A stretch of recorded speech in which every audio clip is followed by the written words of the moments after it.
Kabupaten Tabalong memiliki berbagai situs cagar budaya. Salah satunya Masjid Pusaka Nurul Iman yang berada di Desa Puain Kanan, Kecamatan Tanta. Sahabat Warna, Naf tadi sudah berkeliling situs cagar budaya Masjid Nurul Iman. Dan Masjid Nurul Iman ini bukan hanya merupakan tempat ibadah, tetapi juga merupakan simbol kebudayaan dan juga simbol sejarah. Sahabat Warna, ikuti perjalanan Naf melihat langsung bukti sejarah, khususnya perkembangan peradaban Islam. Selain bangunan Masjid Pusaka, Naf juga akan melihat replika baju raksasa, beduk, dan makam Datu Puain. Nah, si Din ini kan banyak yang menyambat, Pak, bahwa beliau itu besar banar. Itu 7 kilan, 7 kilan. Lalu bagaimana sejarahnya? Saksikan hanya di Warna.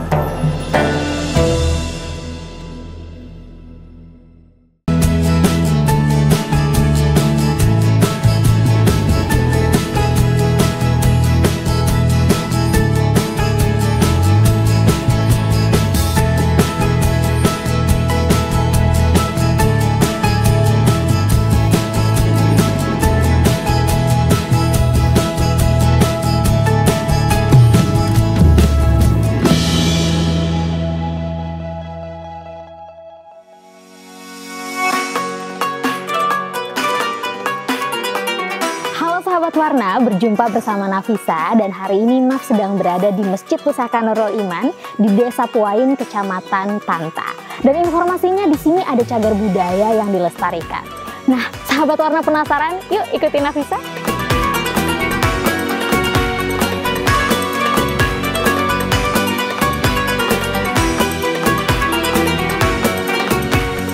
Masjid ini dibangun pada tahun 1638, sebuah periode ketika Islamisasi sudah mencapai pedalaman Tabalong.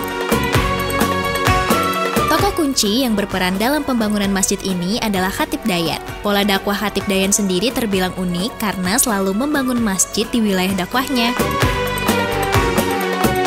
Tokoh kunci lain yang membantu Khatib Dayan adalah 4 bersaudara dari suku Dayak Maanyan, yaitu Datu Ranggama, Datu Ugap, Datu Siti Marhaji, dan Datu Ugut. Masing-masing datu itu memasang tiang utama berbahan kayu ulin pada 4 sudut, dan petaka masjid secara khusus dibuat oleh Datu Ugut. Masjid ini memiliki atap tumpang 3 yang menaungi ruang utama dan mihrab. Bentuk atap ini adalah khas masjid tradisional Banjar yang mengadaptasi dari Masjid Demak. Atap tumpang 3 merupakan simbol syariat, tarekat, dan hakikat. Setidaknya dari simbol ini bisa diketahui bahwa Islam disebarkan dengan perantara tasawuf yang mampu menyesuaikan dengan alam pikir mistis orang Dayak Maanyan. Sahabat Warna, Naf tadi sudah berkeliling situs cagar budaya Masjid Nurul Iman. Dan Masjid Nurul Iman ini bukan hanya merupakan tempat ibadah, tetapi juga merupakan simbol kebudayaan dan juga simbol sejarah. Tapi untuk mengenal lebih lanjut lagi, tentunya kita akan berbicara bersama dengan narasumber kita hari ini, yakni Ibu Jaimah, yang merupakan juru pelihara Masjid Nurul Iman. Silahkan Ibu. Bagaimana kabarnya Ibu? Alhamdulillah baik.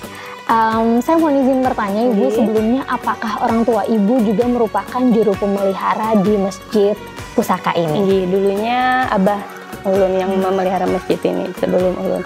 Pas Abah meninggal tahun 2022, ulun yang mengganti. Sebelumnya berapa lama Ibu menjadi juru pemelihara di Masjid Pusaka ini? Dari 2022, 3 tahun. Dari awal berdiri, apakah Masjid Pusaka ini namanya sudah Masjid Nurul Iman, Ibu? Katanya dari awal namanya memang Masjid Pusaka Nurul Iman, kada pernah berubah. Seperti yang kita ketahui ya Bu, masjid ini telah berdiri pada tahun 1638. Yeah. Nah, sebelumnya apakah masjid ini memang telah berada di lokasi ini atau pernah berpindah sebelumnya Bu? Katanya dulu kada di sini di Banua Usang, tapi dibakar oleh Belanda katanya dulu, lalu dipindahkan ke sini. Oke, Banua Usang itu tempatnya di mana Bu? Ada di Parak kubur datunya sana. Jadi jaraknya lumayan dekat dari sini ya Bu? Dekat 500 meteran lah kira-kira. Jadi ketika dibakar oleh Belanda pada saat itu lalu dipindahkan ke sini lagi. Selanjutnya dalam sejarah Masjid Nurul Pusaka ini ada berapa kali pemugaran masjid ini? Banyak lah Bu lah, dari dinding, ada pemugaran dari kanopi, Banyak lah Bu, kada pernah Pak ulun menghitung, kan ulun baru aja 3 tahun ini nggih. Kata Abah dulu dinding direnov. Tapi kalau tiang-tiang ini kada berganti dari 1638 itu nggih. Berarti sudah sekitar 300 tahun ya Bu Lebih. untuk tiangnya sendiri. Iya. Berarti tidak berganti sama sekali. Sama sekali kada pernah berganti. Nah sebelumnya Ibu dari informasi kan bahwa yang membangun salah satu tokoh kunci untuk membangun Masjid Pusaka ini adalah Khatib Dayan. Iya. Nah mungkin boleh diceritakan sedikit Ibu terkait biografi beliau. Katanya dulu Khatib Dayan itu salah satu utusan dari Kerajaan Demak yang mensiarkan agama Islam di wilayah hulu sungai, khususnya di Kabupaten kita Tabalong ini. Nah beliau juga yang mengislamkan Datuk Puain serta dan sanak Datuk, katanya kayak itu. Oh berarti beliau yang mengislamkan Datuk Puain yang Puain. bermakam di daerah dekat sini ya Bu? Di Puain. Oh iya. Dan sebelumnya Ibu, apakah apa saja benda-benda pusaka yang masih terjaga dan masih dilestarikan sampai sekarang nih? Ada beduk, ada masih pemukulnya, tiangnya, sama tongkat khotbah masih ada. Tapi katanya tongkat khotbah itu bukan yang asli katanya. Katanya pernah hilang. Oh pernah Iya. ya? Itu panggung yang masih ada. Sama di atas ada apa itu namanya? Petaka masjid. Tapi mungkin kada pernah melihat dari pertama di Andak kada pernah diturunkan lagi. Oh, Itu petaka masjid itu? Apa Ibu?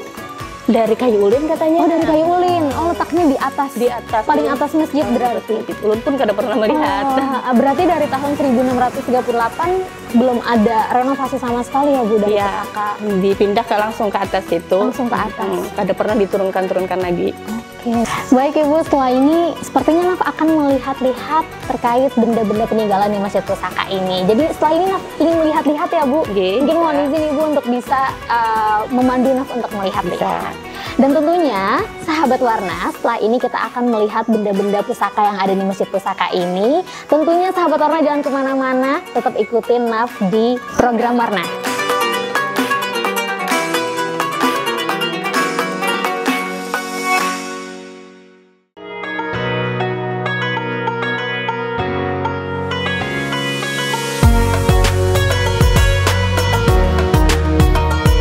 Masjid Nurul Iman memiliki beberapa benda peninggalan bersejarah. Peninggalan tersebut yaitu beduk dan pemukulnya, 4 tiang utama, replika baju Datuk Puain, dan kolam wudhu. Halo sahabat Warna, kembali lagi bersama Naf dan Naf di sini akan bertanya mengenai peninggalan sejarah dari Masjid Pusaka Nurul Iman hari ini. Dan tentunya Naf kembali bersama dengan Ibu Jaimah. Yang mana Ibu Jaimah, saya mohon izin bertanya Ibu terkait di sini ada 4 tiang yang sangat mencolok sekali Bu ya. Mungkin bisa dijelaskan Ibu terkait 4 tiang ini seperti apa? Mungkin yang pertama, apakah 4 tiang ini telah ada ketika masjid ini pertama kali dibangun? Nggih, ini masjidnya tiangnya dari awal dari 1638 sudah ada. Tiangnya ini kada pernah berganti sampai sekarang. Oke, berarti umurnya sekitar 300 tahun lebih Bu, ya? Lebih. Dan untuk bahannya sendiri Ibu ini dari kayu apa Bu? Karena kokoh sekali Bu. Dari kayu ulin katanya. Dari kayu ulin. Dan kenapa Bu ini ditutup dengan kain kuning? Ini Mungkin apakah ada alasan tertentu? Ini orang yang ziarah yang menapihi jar kami ini menapihi karena nazarnya sampai mungkin ditapihi dulu kada pernah Pak ini sampai ke atas ini gitu. Oh berarti Nazar orang sampai orang mau menapihi tiang di Masjid Pusaka itu ditapihi orang. ini berarti ini Bu ketika orang bernazar dan Nazarnya menapihi sampai, tiang ini tidak pernah dilepas sama sekali berarti Bu. Kada pernah lepas. Nah mungkin Bu saya sedikit penasaran ya Bu terkait dari tiang-tiang ini ada yang lebih kecil, tapi ini ada satu tiang yang lebih besar. Ini kira-kira kenapa Bu satu tiang ini lebih besar daripada tiang-tiang yang lain? Konon katanya ini yang besar ini namanya tiang guru. Katanya dahulu orang yang membaca-baca guru-guru dahulu membacanya duduknya di sini, basandarnya di tiang ini. Lalu dinamai tiang guru. Mungkin itulah lebih besar mungkin. Lebih besar. Jadi ibaratnya dibangunnya lebih besar daripada tiang-tiang yang lain ya Bu. Nah Ibu mungkin ini kan ada 4 tiang Bu ya. Apakah ada filosofi tersendiri dari 4 tiang ini? Nggih. Katanya 4 tiang ini 4 bersaudara datu dulu. Jadi satu tiang ini satu datu yang menyumbang dan satu datu sama saudaranya bertiga. Jadinya 4. Satu orang datu menyumbang di masjid satu tiang. Oh, jadi beliau membawa sendiri ya Bu? Katanya pada saat pembangunan masjid ini. Kan orangnya besar. Oh iya, zaman 300 tahun yang lalu. Iya. Manyahan seorang jadi kayak itu. Nah Bu, mungkin kan salah satu dari saudaranya kan ada yang non Muslim, Katanya. jadi beliau juga tetap turut memberikan tiang di sini. Tetap. Katanya dulu ada yang bungsu katanya yang kada Islam. Beliau menyumbangkan petaka masjid. Oh, petaka yang tadi Bu ya. Buktinya kalau aku di akhir zaman kena masuk Islam juga kayak itu. Wah, ini aku menjaga hutan Jarsidin kayak itu. Buktinya aku akhir zaman kena masuk Islam juga, aku sumbangkan petaka masjid yang ada di atas. Oh, yang ada di atas. Oke, baik Ibu. Selanjutnya, apakah boleh saya ingin melihat peninggalan lainnya? Iya, boleh. Oke.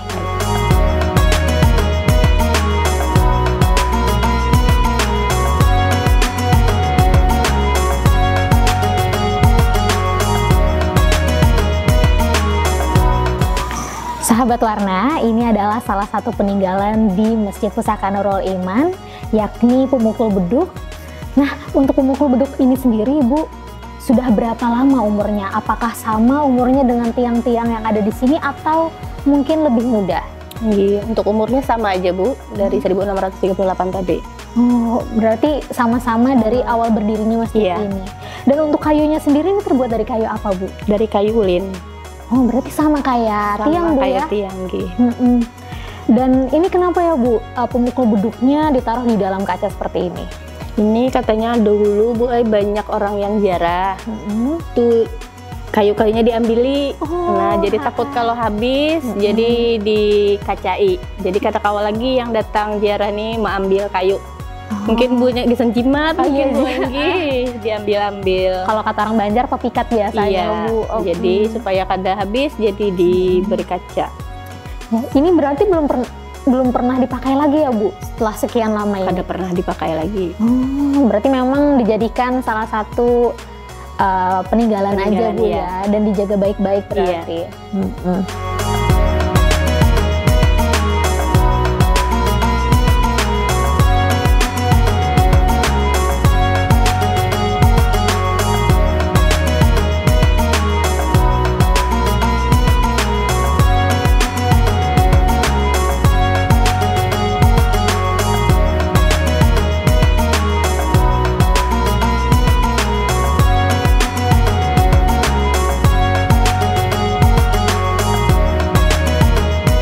Sahabat Warna, ini merupakan salah satu peninggalan di Masjid Pusaka Nurul Iman, yakni ada baju ya, Bu? Iya, baju. Sebelumnya ini baju siapa, Bu?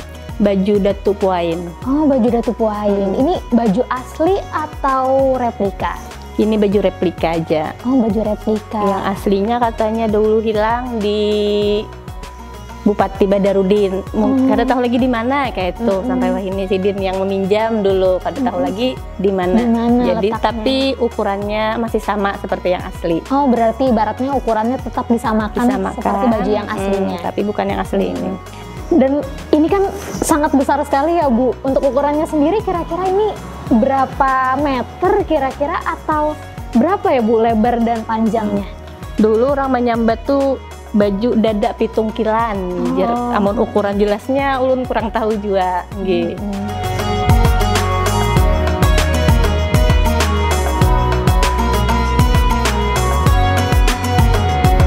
Sahabat Warna, jadi ini adalah baju replika dari Datu Puain yang mana ini besar sekali.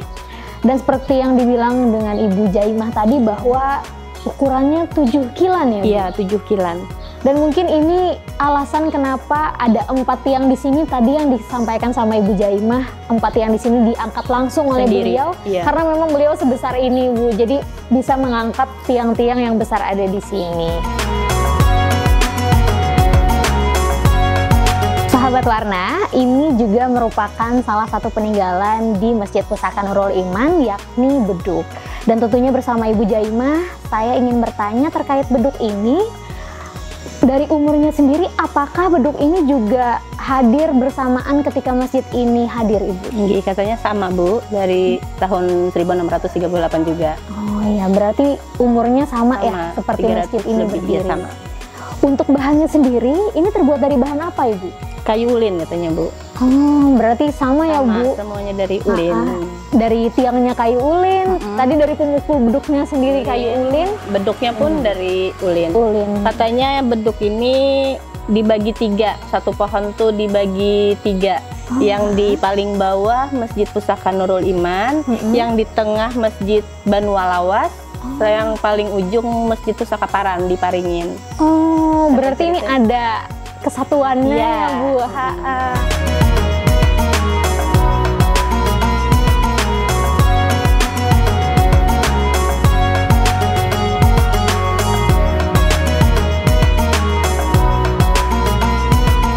Sahabat Warna, ini adalah kolam peninggalan dari Datu Puain dan tentunya juga merupakan peninggalan yang dilestarikan.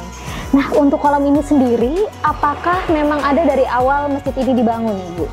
Untuk kolam ini ada dari awal, dari 1940 aja ada kolam ini. Berarti lebih muda, Bu ya, umurnya? Jauh lebih muda dari masjidnya.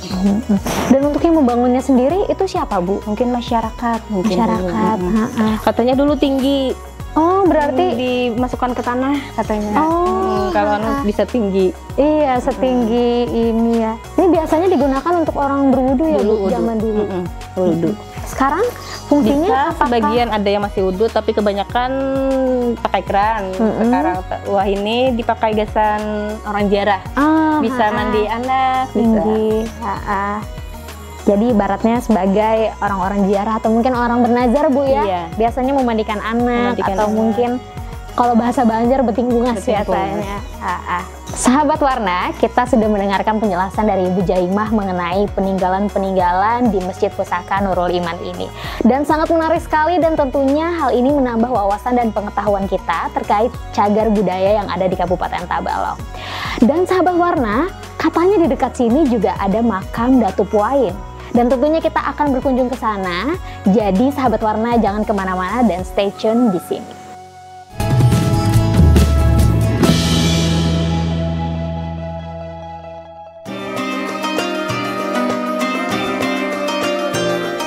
Sekitar 500 meter dari lokasi Masjid Nurul Iman, terdapat makam Datu Puain atau Datu Ranggama. Datu Ranggama berasal dari suku Dayak Maanyan, merupakan salah satu juru kunci yang membantu Khatib Dayan dalam pembangunan Masjid Pusaka Nurul Iman.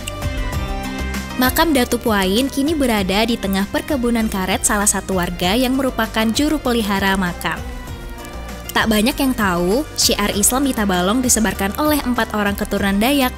4 orang tersebut diketahui bernama Datu Ranggama, Datu Ugap, Datu Siti Marhaji, dan Datu Ugut. Mereka dulunya memang memeluk kepercayaan adat setempat, namun Khatib Dayan punya andil besar dalam mengubah pandangan mereka. Khatib Dayan, orang yang dulu membawa Pangeran Suryansah masuk agama Islam, berangkat ke utara Banua dan mencoba bertemu dengan mereka.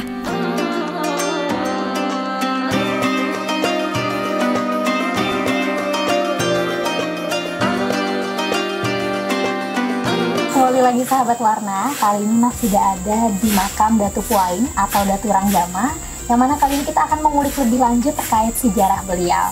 Dan kali ini Mas sudah bersama dengan Bapak Muhammad Arsyad, yang merupakan seorang pemelihara di makam Datu Puain ini. Dan saya ingin memberikan pertanyaan Bapak. Silahkan. Yang pertama terkait dari sejarahnya ini sendiri, Pak. Kenapa Pak makam Datu Puain ini berada di sini? Karena asal usulnya di sini kampung. Nah, kampungnya aja yang namanya Kampung Benua Usang. Nah, Benua kan Benua. Nah, Benua Kampung Usang kayak itu. Nah, Kampung Beherik jurang. Nah, lalu kan di sini orang banyak berumah kan. Sini masjid pertama. Hasil perubahan waktu kan. Hitungannya ada yang kada senang orang sidini mandiri penyiarkan agama Islam. Tahu-tahu di Banamurang. Nah, di Banamurang petaka di atas ini yang terabang gugur ke sungai sana, ke Sungai Tabalong. Ke sungai. Ke Sungai Tabalong. Nah, aliran Sungai Tabalong. Iya, aliran Sungai Tabalong juga. orang dapatnya Maunjun naik, nah di situ baru didirikan masjid, orang habis berpindahan ke situ. Oh, makanya pindah. Nah lalu di sini nih, tapi makam kada kau dipindah, tetap di sini sini. Nah itu ngaran sini lalu meniang ngaran sini tanah ini tanah paninian kita kan, keturunan kita juga. Lalu tetap kita bersih gitu nah, ngaran tanah kita gitu nah. Nah ini beliau kan menyiarkan agama Islam di Kabupaten Tabalong. Iya.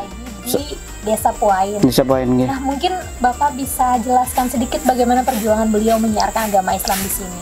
Perjuangan Sidin tuh ngarang kisah arwah nini lah. Anu ae pang Sidin menyiarkan itu nah siar kan hasilnya sampai ke Gunung Halat. Oh, gitu. Nah sampai ke sana Sidin. Berarti ya. Misalnya di sanak Sidin ada. Oh, Ada di sanak ini ada, cabang itu kada Islam. oh berarti itu ading Sidina Ini pemusuhnya, enggak. Nah, cuma kan sejarah pertama di sini. Nah, menyiarkan agama Islam di sini. Nah, Sidin ini kan banyak yang menyambat Pak bahwa beliau itu besar banar. Itu 7 kilan, 7 kilan. Ya, bajunya. Alhamdulillah ya. Apakah memang benar beliau sebesar itu? Berarti ukurannya memang 7 kilan dan Iya, 7 kilan. ini Pak untuk kan di luar ada makam juga. Iya. Ini makam siapa Pak?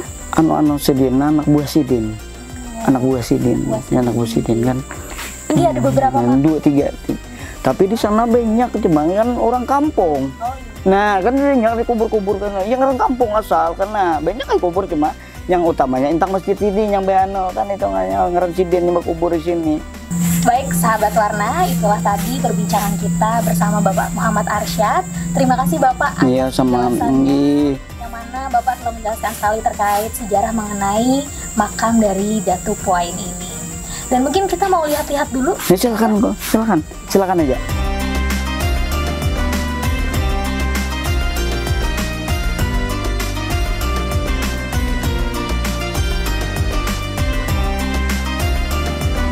Baik sahabat Warna, jadi ini merupakan lokasi pertama Masjid Pusaka Nurul Iman dibangun ya Pak? Iya. Jadi bagaimana Pak kira-kira sejarah dari masjid pertama ini? Sejarahnya kan ngarannya tadi kita ngarang ini berumah, lalu kan hasil Sidin yang Pak menyiarkan agama Islam, lalu di sini dibangun masjid. Nah masjidnya kan sebenarnya lokasinya mau ada gunungan kan. Nah lalu dibangun Sidin, lalu di sini menyiarkan agama Islam di sini. Kau tahu ada yang kada senang Sidin menyiarkan agama Islam. Karena manusia ini banyak lah ada yang kada anunya gitu nah. Kada tahu dia anu kan jadi mana lalu di benam orang, di juju orang, di Puai orang kampung kami Puain kan Puai. Lalu takai ini terbang ke sana ke Sungai Tabalong. Nah, lalu tahu-tahu ada yang dapat nih orang Maunjun. Dapat Maunjun, itu naik di situ, lalu di situ dibangun masjid kedua. 2 kali. Nah, lalu di situ masyarakat ini berpindah zaman kan. Nah, sebelah sana lalu ngaran Puain kanan kampungnya. Oh, ini nah, ke kanan berarti. Nah, ya kan ke kanan. Nah, itu. Nah, ini berarti posisi mimbar beliau. Iya, mimbar situ kan. Nah, kan sini anunya kan di belakang situ mimbar. Sebenarnya kan ngaran anunya kan hitungannya apa? Kiblatnya di situ. Nah, di Desa Puain Kanan inilah pertama kalinya Islam masuk di Tabalong. Setelah Datu Ranggama membaca 2 kalimat syahadat, warga lainnya juga ikut memeluk Islam. Ceritanya, ketokohan Datu Ranggama yang kuat dalam masyarakat Dayak setempat membuat warga sangat hormat dengannya. Hal ini membuat mu'alaf terus bertambah kala itu. Dan tentunya ini akan menambah wawasan kita terkait budaya-budaya yang sangat kaya sekali di Kabupaten Tabalong. Dan tentu saja saya Nafisa pamit undur diri. Sampai jumpa di episode Warna selanjutnya.